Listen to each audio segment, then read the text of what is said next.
Hi everyone, আসসালামু আলাইকুম।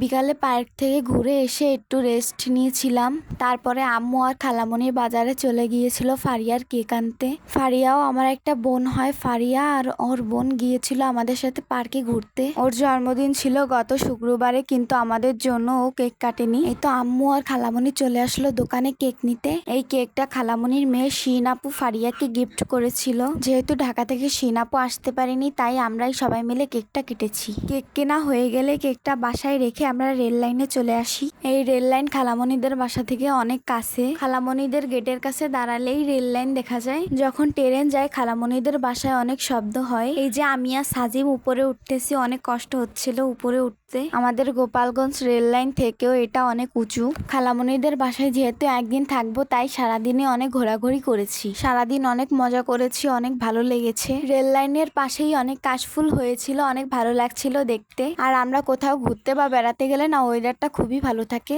Weather ভালো থাকলে ঘুরতেও কিন্তু অনেক ভালো লাগে। এই তো ঘোরাঘুরি শেষ হলে বাসায় এসে ফারিয়ার কেক কাটি। এই যে ফারিয়া আর কেক কাটছে। কেক কাটা হয়ে গেলে আমরা রেস্টুরেন্টে চলে গিয়েছিলাম রাতের ডিনার করতে। সারাদিন ঘোরাঘুরি করে যেমন ভালোও লাগছিল, তেমন টায়ার্ডও লাগছিল।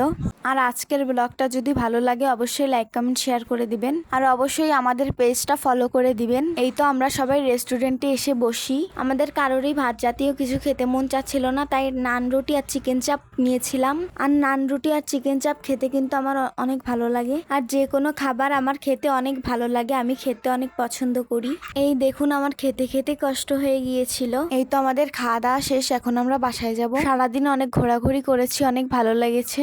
বাসায় আসতে আসতে আমাদের 10টা বেজে গিয়েছিল। তারপরে ফ্রেশ হয়ে ঘুমিয়ে পড়েছিলাম। এই তো সকালে উঠে ফ্রেশ হয়ে একটা ডাব কেটে খেয়ে নিই। তারপরে আমরা নানা বাড়ি যাব। আজ এই পর্যন্তই, দেখা হবে নেক্সট ব্লগে। সবাই ভালো থাকবেন, আল্লাহ হাফেজ।